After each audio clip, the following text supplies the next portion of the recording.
Can you hear me now? Yes, now, yes, perfect. Okay, thank you. Good afternoon. My name is Claudia Crocetti, and I'm honored to be invited by Jikji International Forum 2021. During today's presentation, I'm going to talk about the paper road from China to Fabriano, Italy. Here's a little bit about myself. Okay, now I'm an assistant director of the Museum of Paper and Watermark from Fabriano, the museum located in central Italy, about 2.5 hours northeast of Rome, open to the public 6 days a week. I have been part of this great experience for the past 25 years. I hold a degree from the University of Perugia in European languages, literatures, and cultures. I worked with numerous TV news and educational programs about Fabriano paper history. But now let's begin the journey through the wonderful world of paper. Paper, as you know, is the best way to help us express thoughts, ideas, and feelings. Let's start with the materials that were used prior to the invention of paper. The stones, for example, where primitive people engraved to remember the memorable facts. For instance, Moses received the divine laws engraved in the stone. The palm leaves, another form of communication, were used as writing materials in the Indian subcontinent and in Southeast Asia since the 5th century BC and spread throughout South Asia and beyond. Then wax-coated ivory tablets used since the 14th century BC. The Romans and the Greeks also used this and engraved with the help of a burin called by the Romans a stylus. The axons, 3 or 4-sided wooden pillars mounted on a vertical axis where the readers could turn them. The Athenians used this to transcribe the laws of the famous lawmaker Solon in the 6th century BC. And then the birch bark that was used since the 1st century AD, above all in India. Now let's look at what the Egyptian used. Papyrus. Since the 16th century BC, the Egyptian used the papyrus, which was obtained from the papyrus plant. Papyrus prevailed on other material thanks to its practicality. And then parchment that was invented in Pergamon in Asia Minor about the 2nd century BC and was obtained from the particular tanning of animal skins, especially sheep and lambs. Parchment, while expensive, was very resistant and stable over time. Now, the birth of paper. Was Tsai Lun, as traditionally written, the inventor of paper? The mention of paper is traditionally attributed to Tsai Lun, a dignitary of the imperial court under the reign of Yong Yuan, emperor of the Han dynasty in 105 AD. However, recent archaeological discoveries of the 20th century by 8 excavations in the Gansu region proved that paper making actually began from the Western Han in the 2nd century BC. Perhaps Tsai Lun did not invent paper. However, he had the merit in industrializing the production by using a low-cost fibrous material and spreading this on a large scale. The Chinese paper production with the Tsai Lun that used raw material like mulberry tree, bamboo, fishing nets, old rags, leaves of tea, straw of rice, hemp stalk. Boiled for a long time, these raw materials were placed into a mortar by using a wooden pestle and transformed it into fibrous pulp. A rudimentary loom on which a cloth was stretched out was used for the production of the sheet. Then the fibrous pulp were poured onto the cloth. At a later date, the Chinese immersed the loom into a bath of fibrous pulp, and then they started to use bamboo to replace the cloth. The sheets were pressed and dried on the lawn or attached to the external wall of an oven. But paper remains a secret for centuries. The art of Chinese paper making spreads to other countries in the Orient only around the 7th century AD, thanks, according to the tradition, to the monk Damjing or Doncho. Thereafter, paper arrives in Korea and then in Japan.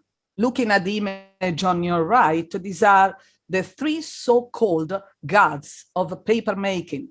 Tsai Lun in black dress with the Doncho on the left, and the Mochizuki Seibe, a Japanese who brought the art to Nishima in Japan. It's an image painted on a scroll from Minobu Town Museum of History and Folklore in Japan. So, which are Asian paper characteristics?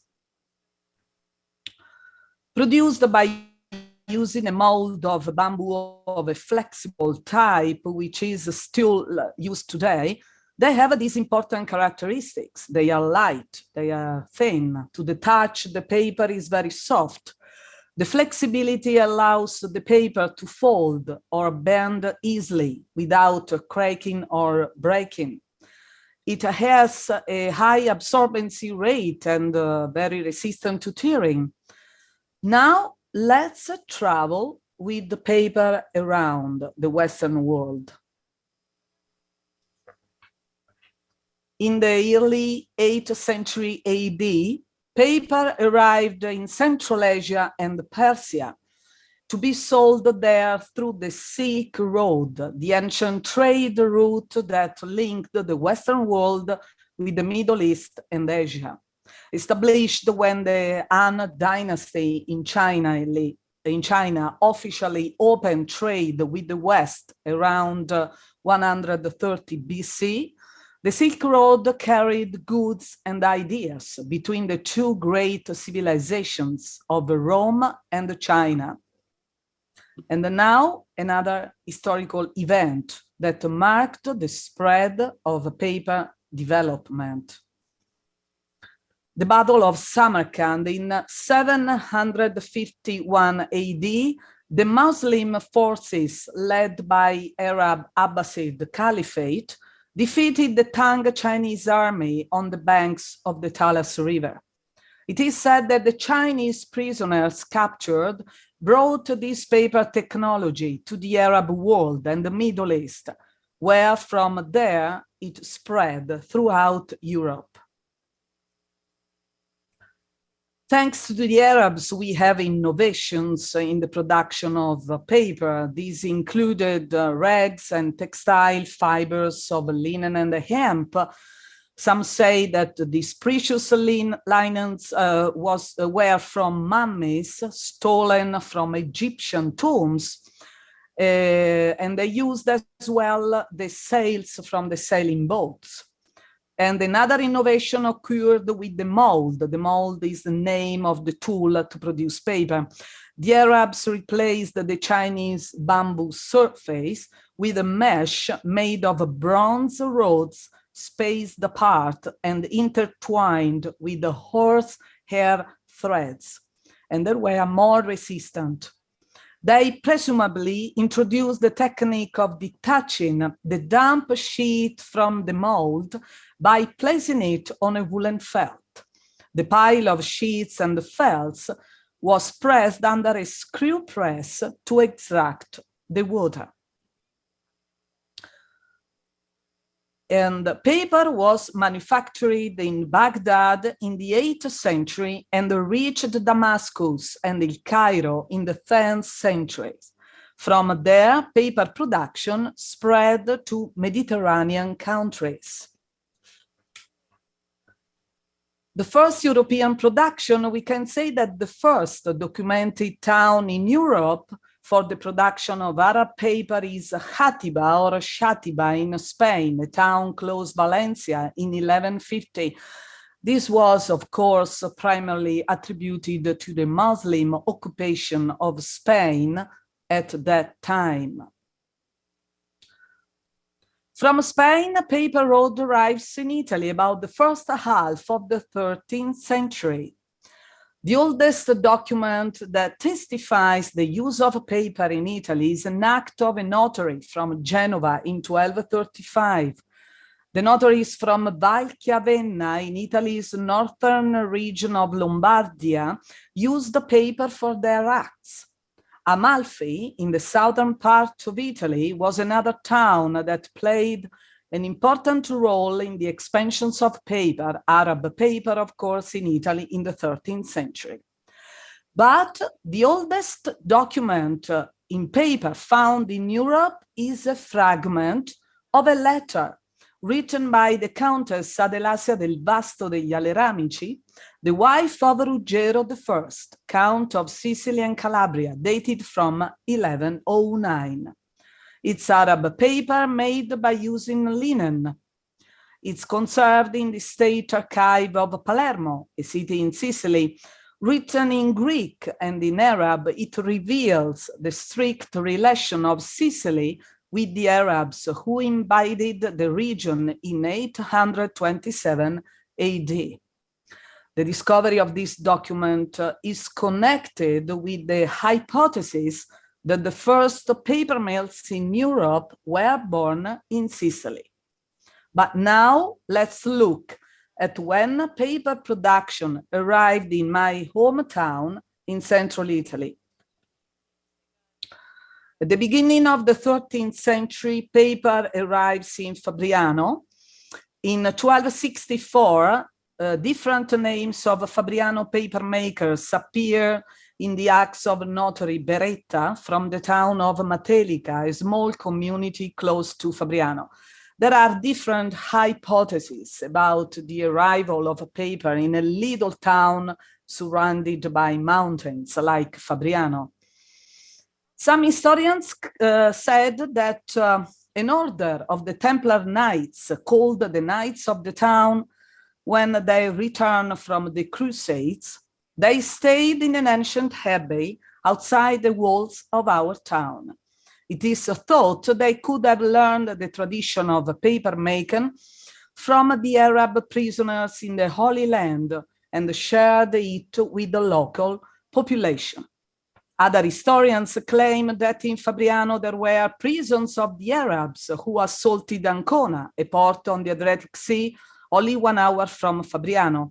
They were taken inland to prevent them from returning to the sea. Presumably, they shared their tradition with the Fabriano inhabitants. But the most reliable hypothesis is about the merchants that traveled a lot during this time and could bring the art of paper making to Fabriano. We can say that we must not forget that the development of the new activity will be facilitated by favorable environmental factors and by the intense artisan and mercantile activities in the town. Fabriano was a prime location for the production of paper, thanks to Castellano River, today called the Giano, that provided an important source of energy. And in 1287, we had documented 12 arts with their captains and the consuls. And above all, the synergy among the arts, such as blacksmiths, woolen merchants, tanners, master potters, and shoemakers, contributed the Fabriano paper makers in creating important innovations. Innovations that once again changed the production of paper making. There were 3 important innovations that occurred in Fabriano during the 13th century. They were the hydraulic hammer mill, the first automatic machine in the history of paper, and the new improved paper waterproofing treatment with animal gelatin. And last but not least, the invention of the watermark. Let's look at the machine that dramatically increased the paper production. The first innovation was the hydraulic hammer mill. It was a machine that allowed for the first time a faster production that resulted in a complete refining of the pulp from rags. A small version of this machine was originally used for the fulling of woolen clothes by the wool merchants from Fabriano. A larger version was created for paper production. The hydraulic hammer mill consists of 3 wooden basins with 3 hammers in every one. A large wheel moved by the water of the river turned the camshaft with the consequent raising of the hammers that, by beating alternately, reduced the rags into elementary fibers. These hammers, with the numerous nails protruding from their base, with force beat the rags, thus refining and homogenizing them. The animal gelatin, while the Chinese used a mucilage of lichens and the Arabs used starch of wheat or rice, Fabriano developed a more effective process to waterproof the sheets to the ink, the animal gelatin. Before this invention, paper wasn't so resistant against bacteria and time.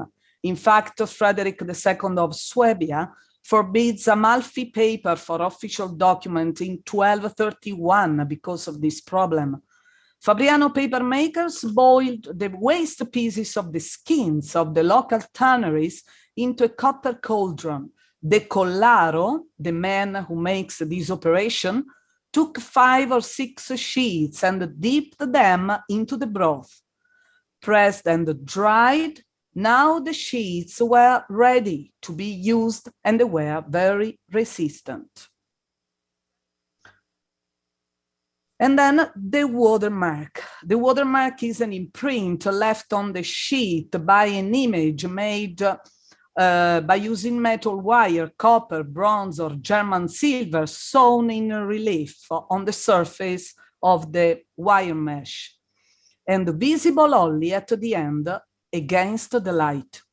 Bartolo da Sassoferrato, one of the most important European jurists of the 14th century, speaks about the importance of Fabriano watermarks, called by him signum, in the Europe First Treatise of Medieval Heraldry, called Tractatus de Insignis et Armis. It's the first time in literature that we hear about Fabriano watermark, that becomes as a modern copyright or trademark of the 40 paper mills we had during the time in the town. The Zonghi brothers were famous archivists from Fabriano, Aurelio and Augusto Zonghi, and they, in the 19th century, collected more than 1,800 watermarks found in the archives of the town. Watermarks from 1293 to 1599. Above all, they can be found in the sheets of notaries' account books of that period. Their collection was considered at the Universal Exhibition in Paris of 1900 as unique in the world. The oldest watermark found in Fabriano is the symbol of infinity that goes back to 1293. Then we have a cross, letters of the alphabet, 6-pointed stars, the unicorn, the mermaid, some of them found in Michelangelo and Raphael drawings. The Zonghi brothers made detailed drawings of the watermarks found in the archives by tracing the image on the sheet. A part of this collection is now on display at the Museum of Paper and Watermarks. As demonstrated daily at the Museum of Paper and Watermark in Fabriano, paper making begins with the worker carefully choosing rags to be used as a raw material. Then the paper makers put the rags into the basin of the hydraulic hammer mill to be refined. The pulp is taken into a vat and the lavorente, it's the batman, makes the sheet by hand by using a mold with a mesh, a wooden frame and a movable wooden frame called cascio in Italian, and gives it to the ponitore, that is the coacher, who lays the sheet on a woolen felt. Then the felts and the sheets are pressed to extract excessive water, and the sheets are put to dry on a hanging rack, sized, pressed for a second time, and dried again.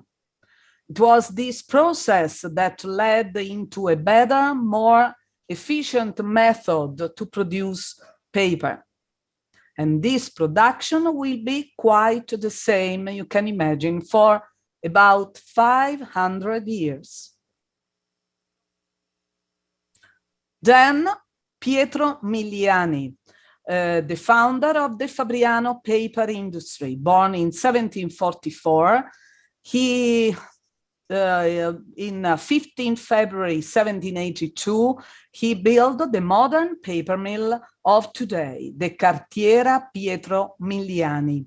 He developed some innovations. First, he perfected the wove paper, the famous transparent paper invented in England during that time, by adding another wire mesh under the first one in the mold to remove shadows on the sheets due to pieces of wood, or as we say in Italian, filoni, put under the mesh. Second, he used only high quality wool for the felts, the wool of the sheep from Slavonia, a remote place in Croatia, to remove the hairs left on the sheet by poor quality felts. Antonio Canova, the famous sculptor, Ludwig van Beethoven, Giambattista Bodoni, the famous Italian typographer, Pietro Longhi, the Ackert brothers, famous engravers from Germany, were some of his famous clients. His paper was the best paper in the Vatican State. Very fine and resistant. Sorry? Okay. Very fine and very fine and resistant paper for paintings and etchings. Then Jumbatista Miliani, the last of the Miliani family. He was born in 1856, a multi-faced man with many talents, with a humanistic and scientific culture. Minister of Agriculture, long life senator, deputy of Italian Parliament, and mayor of Fabriano, became very famous for his watermarked paper for banknotes. Passionate about chemistry, thanks to an electrochemical method known as galvanoplasty process, he was able to create unrivaled effects in the chiaroscuro watermark, a watermark still used for the production of paper banknotes as a security feature. He received the gold medals at the Universal Exhibition in Paris in 1899 and 1900 for his incredible production. And now the chiaroscuro watermarks. The first step is engraving a piece of wax that is immersed in a galvanic bath to obtain the positive and the negative in copper, thanks to the passage of electric current. The mold mesh is pressed between the two copper plates. The image now is on the wire mesh, with some parts in relief and some lower parts. When the paper maker produces the sheets, more quantity of fibers will be on the lower parts and less quantity on the higher parts. The difference of the thickness gives the chiaroscuro effects, against the light. Here you can see a very famous work of art in Italy, The Christ by Guido Reni, famous Italian painter of the 17th century. And this masterpiece was created by a very famous engraver in the wax from Fabriano of the 50s called Eraldo Liberari. In present day, the beauty, the fineness of Fabriano paper continues to be celebrated by contemporary Italian and international artists, poets, and writers. Ken Follett, the international storyteller, pays homage to Fabriano paper in one of his famous books called The Column of Fire. Umberto Eco, in his renowned book, The Name of the Rose, speak about Fabriano paper. In 1984, the municipality of Fabriano creates the Museum of Paper and Watermark, today visited by more than 40,000 people annually. In 2030, Fabriano becomes Creative City of UNESCO. Today, the Museum of Paper and the Watermark and the Fondazione Fedrigoni Fabriano, the former Pietro Miliani archives, with their collection and researches, are an incomparable way to better understand the 800 years Fabriano heritage in paper, the finest, thinnest, solid, and resistant material that man invented to make his ideas live and travel. And this is my end. Thank you very much for your attention.